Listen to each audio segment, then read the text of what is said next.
สวัสดีค่ะพ่อแม่พี่น้องสวัสดี FC ทุกท่านเนาะค่ะไม่ว่าจะเป็น FC เก่า FC ใหม่เนาะค่ะ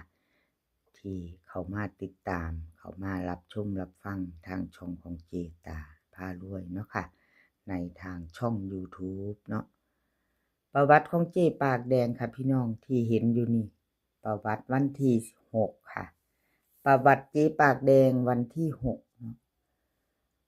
บน3ตัวลาวพัฒนาออก73917ของเจปากแดงวิ่งรูดเพิ่นเข้าไปของเพิ่นเข้าไปตัวหนึ่งอยู่ค่ะ2ตัวมาตัวหนึ่งเนาะก็ถือว่าบ่หลุดเนาะค่ะเจปากแดงหลายงวดแล้วค่ะพี่น้องเจปากแดงมา1ตัวเป็นสายวิ่งสายรูดเป็นวิ่งรูดแล้วค่ะเดี๋ยวนี้เจปากแดงหลายๆงวดมานี่เนาะ FC เจปากแดงพิจารณาเบิ่งว่าจังใดคือเจตาว่าบ่หลายงวดค่ะเพิ่นเข้ามาตัวเดียวเนาะเข้ามาวิ่งรูดหลายงวดมาไปใหม่ไปต่อมื้อนี้สิบ่มาอยู่บ่2ตัว3ตัวพี่น้องเจปากแดงมาเด้อจับมือกันมาเด้อ2ตัว3ตัวมื้อนี้เจ้าวันพุธ2 ทุ่มครึ่งเนาะค่ะเป็นมื้อใหม่แล้วค่ะไปต่อกับเจปากแดงก็เตรียมแคปหน้าจอเนาะค่ะ FC ของเพิ่น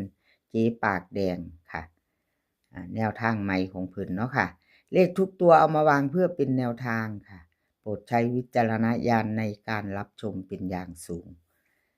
มาไปต่อค่ะมาเบิ่งของเพิ่นวิ่งรูดเจปากแดงวิ่งรูดของเพิ่น6กับ3ค่ะ2ตัว4หาง6 3 6 4 3 8 3 7ค่ะเบิ้ล66กับ33 3ตัว3หาง6 3 8 3 6 4 3 3 7วิ่งรูดเด่น6ร่อง3ค่ะเด่นที่6รองที่3 2ตัวเน้นที่6 4กับ3 7 3ตัวค่ะ3 6 4แคปหน้าจอค่ะใครจะไปต่อกับเจปากแดงเนาะกราบขอบคุญขอบคุณเจปากแดงหลายๆเด้อค่ะที่ให้แนวทางมาวางทางช่องของเจตาเนาะกราบขอบพระคุณเป็นอย่างสูงค่ะสำหรับแนวทางเจปากแดงเนาะค่ะ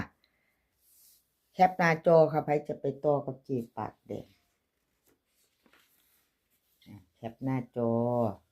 คลิปนี้หลายเซียนอยู่ค่ะไปเร็วในจักหน่อยเนาะไปเร็วในจักหน่อยคลิปนี้ก็จะมีเจ๊ปากแดงล็อกเทียนทะเลชอชัยชาญเจ๊อุ๋ยคุณยายใจดีเลขล็อกอุดรค่ะเซียนค่ะรอชมรอฟังไผชอบของผู้ใดเนาะค่ะ FC เป็น FC ของไผเนาะล็อกเทียนทะเลค่ะเทียนทะเลหลุดไปเด้อค่ะพี่น้องครับขอโทษขออภัย FC แท่นล็อกเทียนทะเลเนาะของเพิ่นบ่เข้าหลุดไป73917ครับขอโทษขออภัยแท่นเทียนทะเลค่ะ FC มาไปต่อไปใหม่ของเพิ่นบ่เดินบ่เข้ากราบขอโทษขออภัยหลายๆวันที่8เป็นมื้อนี้ไปต่อไปใหม่2 ทุ่มครึ่งเนาะค่ะมื้อใหม่แล้วมาลุ้นกันใหม่ค่ะล็อกเทียนทะเลวิ่งรูดเพิ่นให้มา2กับ1ค่ะ2ตัว4หาง2 3 2 4 1 8 18 19เบิ้ล22 11ค่ะ3ตัวค่ะ3ตัว3หาง1 2 4 2 1 8 2 2 3ค่ะวิ่งรูดเพิ่นเด่น2ร่อง1ค่ะ2ตัวเด่น2 4 1 8ค่ะ3ตัวเด่นหางเดียว1 2 4ชอบก็จัดขัดก็ผ่านค่ะแคปหน้าจอใครจะไปต่อกับล็อกเทียนทะเลกับขอบคุณล็อกเทียนทะเลที่ให้แนวทางมาว่างทางช่องเนาะค่ะไปต่อกับชอชัยชาญค่ะชอชัยชาญวันที่6เพิ่นเข้าเดินอยู่ค่ะ2ตัวมา1ตัวเนาะมา3บน73917มา3บนวิ่งรูดของเพิ่นค่ะวันที่6ชอชัยชาญ2ตัวมา1ตัวค่ะครับขอบคุณชอชัยชาญหลายๆเด้อค่ะที่ให้แนวทางมาว่างทางช่องแนวทางใหม่ของเพิ่นมาแล้วรุ่นต่อค่ะรุ่นต่อไปใหม่มือใหม่วันที่8ชอชัยชาญลาวพัฒนาค่ะวิ่งรูดเพิ่นให้มา 7กับ4ค่ะ2ตัว4หาง71 72 45 46เบิ้ล77กับ44ค่ะ3ตัว3หาง746 472 446ค่ะวิ่งรูด7กับ4เด่นทอกันค่ะวงกลมให้2ตัวทอกันเน้น72กับ46ค่ะเน้น2หาง2ตัว1หางเดียวค่ะ472 3ตัวแคปหน้าจอค่ะใครจะไปต่อกับชอชัยชาญเนาะค่ะไปต่อกับขอบคุญขอบคุณชอชัยชาญค่ะที่ให้แนวทางมาวางทางช่องเนาะเจ๊อุ๋ยค่ะเจ๊อุ๋ยเพิ่นกับเขาอยู่เด้อค่ะพี่น้องเดินอยู่วันที่6ที่ผ่านมา739บน3ตัว17ล่าง2ตัวมา1ตัวค่ะมาอยู่1ตัวสายวิ่งสายลูกของเจ๊อุ๋ย FC ถ้าใครจะตามต่อก็เตรียมแคปหน้าจอกับเจ๊อุ๋ยวันที่8รุ่นกันวันพุธ2 ทุ่มครึ่งค่ะไปต่อไปใหม่กับเจ๊อุ๋ยเนาะไปต่อไปใหม่วิ่งรูดของเพิ่นให้8กับ2มากค่ะ8 2 4หางเด้อค่ะ2ตัว8 2 2 5 2 4กับ81ค่ะ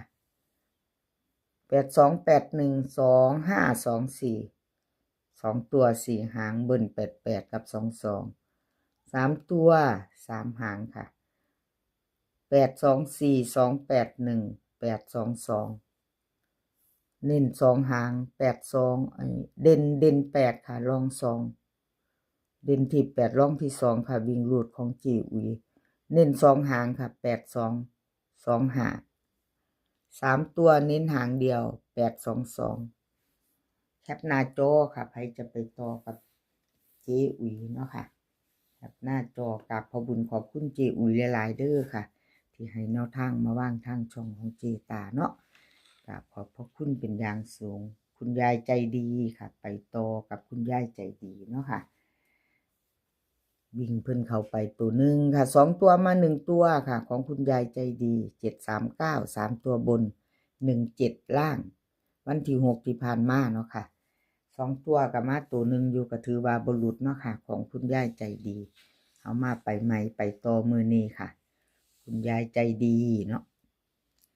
คุณยายใจดีไปใหม่ไปต่อวิ่งรูดเพิ่นให้มาค่ะ2กับ3 2ตัว6หางค่ะคุณยายใจดี6หาง2 4 2 4 2 5 2 6 3 2 3 1 3 0เบิ้ล2 2 3 3ค่ะ3ตัว3หาง2 3 1 3 2 5 2 2 6วิ่งรูดเพิ่นเด่นตัวเดียวค่ะเด่น2รอง3เน้นค่ะ2หาง6หางนี่เพิ่นให้2หางเนาะค่ะคุณยายใจดี2 5กับ3 1ค่ะ3ตัว2หางเน้น2 3 1 3 2 5ค่ะแคปหน้าจอค่ะใครจะไปต่อกับคุณยายใจดีชอบก็จัดขัดก็ผ่านเนาะค่ะไปต่อค่ะไปต่อล็อกอุดรขอโทษขออภัย FC แทนล็อกอุดรเนาะค่ะที่แนวทางเพิ่นบ่เดินบ่เข้าเนาะวันที่6ที่ผ่านมา736739กับ17ค่ะล่างวันที่6ที่ผ่านมาเลขล็อกอุดรบ่เข้าเนาะค่ะบ่เดินครับขอโทษขออภัยแทนเลขล็อกอุดรเนาะค่ะเจตาให้กำลังใจคือเก่าค่ะเลขล็อกอุดรกับขอบุญขอบคุณที่ให้แนวทางมาวางทางช่องเนาะค่ะเลขล็อกอุดรเนาะค่ะล็อกอุดรวิ่งรูดเพิ่นให้มา1กับ2ค่ะ2ตัว4หาง1 3 1 4 2 4 2 5เบิ้ล1 1 2 2 3ตัว3หาง1 2 5 2 1 4 2 2 5ค่ะวิ่งรูดเด่นทอกันค่ะ1กับ2ล็อกอุดรเน้น2หาง2ตัวค่ะ1 3 2 5 3ตัว1หาง2 2 5ค่ะแคปหน้าจอใครจะไปต่อกับเลขล็อกอุดรเนาะค่ะกับขอบบุญขอบคุณเลขล็อกอุดรหลายๆเด้อค่ะถึงให้แนวทางมาว่างทางช่องของเจตาผ้าลุยเนาะค่ะกับขอบคุณเป็นอย่างสูงเอาFCใครจะไปตามต่อกับล็อกอุดรมื้อแรกแคปหน้าจอค่ะไปพิจารณากันใหม่เนาะ เป็นมือแรงของเลขล็อกอุดรเนาะค่ะไปเลขล็อกอุดรเน้น13เนาะค่ะไปจะไปต่อพิจารณาเอาไปต่อไม่รอช้าค่ะแคปหน้าจอค่ะคลิปนี้ขอให้พี่น้องโชคดีมีความสุขสุขภาพร่างกายแข็งแรงกันทุกคนสุขภาพมากก่อนเด้อค่ะพี่น้องเดินทางก็ขอให้ปลอดภัยเดินทางไปขอให้มีโชคกลับมาขอให้มีชัยคลิปหน้าพ่อกันไหมค่ะคลิปนี้ก็สวัสดีค่ะ